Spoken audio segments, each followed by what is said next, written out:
What's happening, fam? L.A.R. moving, still moving. Book entitled Lessons from a Non-Custodial Father. Amazon Kindle Create Space. Link will be in the description box below as usual. The expectations of the undeserving. There are people that you know, maybe family, friends, um, children. You know, if children is part of family, friends, maybe acquaintances. You know, armchair livers who have expectations that they don't deserve to have of you, you know. And what I mean by that is, and I spoke about this, I think, in an older video before, where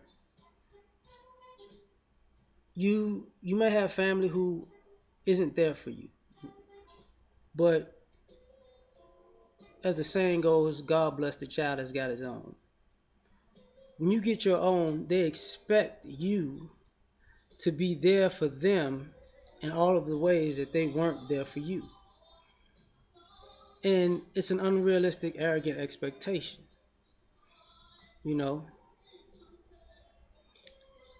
If somebody, it's like being abandoned by somebody and then them wanting you to be um, their savior. Like the biblical story of Joseph. His brothers abandoned him and sold him into slavery. Father thought he was dead. But over the years, they meet up again. And the siblings think he's going to kill him, which he probably would have been justified to do. But because of the father and him knowing his father had nothing to do with it, he showed mercy on his father, and because of that, he had to show mercy upon his siblings. But that was undeserving of the siblings, you know. And I think a lot of people are undeserving of things and that they should not expect, you know. Sometimes I think you shouldn't expect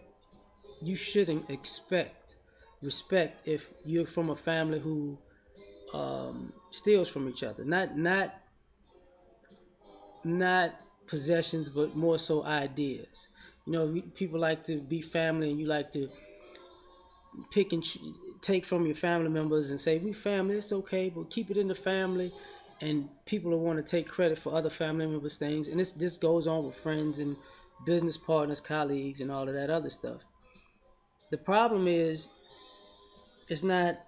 It shows a lack of morality, and it shows unrealistic expectations to the person that you are doing wrong. So, in my opinion, it's ridiculous, you know, and insulting. Same thing that goes with friendships, you know. Sometimes friends have unrealistic expectations of other friends, and it's like, well, some friends have the luxury, and this is what I mean by it. Some friends have the luxury to be horrible friends because they expect that their other friend will always be the bigger person. They expect that their other friend will be able to handle all of their personal issues or the trials and tribulations that life may throw at them, and also be able to hold that friend's hand and walk them through the tough times, and even and be there for them in the good times, and maybe foot the bill for things, or maybe be the sacrificial lamb. But that expectation is unrealistic and undeserving, because a lot of times those type of friends who call themselves friends do not return the favor. You know, they're MIA, they're AWOL. You know what I'm saying? They're in the wind. And with some people that creates a rift in the friendship, and with other people they have to continue to move on, because whatever dreams and aspirations and directions that they're going in, them arguing and going back and forth with their friend about their poor treatment of them does not fulfill, or yeah, does not make the goal that they have in mind, it doesn't fulfill that goal and make it successful. It doesn't bring it into fruition. So it's something that has to be put on the back burner. Because some people, like I said, have the luxury to be horrible friends out of their own expectation.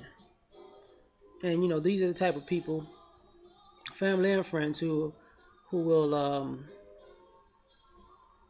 give you the short end of the stick and say, when something particular happens, or when their tr- dream comes true, or when they hit it big, or you know when something um, when their windfall of, let's say, blessings come into their life, then all of a sudden they're going to turn right around and be better than they once were, because they're only being that because of their situation and circumstance. And when they hit their number, it's going to be different, and they're going to be the friend to you that you were to them, even though you didn't hit your number and your windfall of blessings didn't come in for you to be that.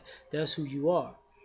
And I think it's unrealistic. It's just it's expectations of the undeserving, because they don't deserve a friend, and sometimes those friends walk away. You can't get mad at those friends either. Same thing happens in relationships. You know, expectations of the undeserving. Whether it's chivalry, or, let's see, if it's the expectations of chivalry or the expectations of sexism. You know what I'm saying? People have gone too far with their expectations. I, in this gender role, I'm supposed to do all these things for you, and in this gender role, you're supposed to do all these things for me, and then it comes off as um, a battle of the sexes for power. It's a tug of war back and forth, and you're trying to see how much you're going to get out of one person and how much they're going to get out of you, and everything is a hustle, and everything is a game, and that's the problem. Where I see they have men who feel like they're in an Uber taxi cab relationship because they're always on the clock, and that's the expectation, that when he shows up, he's here to do something for you that your family and friends haven't done for you your whole life, or he's expected to do something that your family and friends haven't done, and maybe that you haven't done for yourself. Not to say, the role of men and women are completely different, but at the same time, there is no reverence to the person who may bring something to the table that has never been at the table before. Same thing with women, or if I'm going to be around you, you're going to have to sexually give me everything you got. And it's an unrealistic expectation, because once again, everybody's time is valuable, but no person's time is more valuable than another person's time. That's quantified or qualified by the accomplishments that either person has that makes their time worth more than the other. Because some people have gotten themselves to a level where, you know your hour worth of time might be $15, and somebody else's level worth of time might be $1,500. You just never know. So you have to respect their time differently, but you don't get to have unrealistic expectations of them either. Like, you owe me because my time costs more than yours in a fiscal sense. So the treatment changes. It goes back and forth, and people are undeserving when it's not a give and take. It's not a uh, goods and services type of situation. It's a hustle versus hustle. I got this out of you, and I ain't get, I was able to get these things out of you, and I was able to give you nothing. I came up. And to expect to have any kind of healthy relationships with anybody with that approach is asinine. So when you're in a mindset where you have expectations and you're undeserving of your expectations by your own actions, you know, I think you're gonna dig yourself a hole that you may never ever get out of. until you take responsibility for your perspective and how your perspective comes off to other people and how you wind up treating people negatively because you're just a user, you know. And yeah, that's about it on that.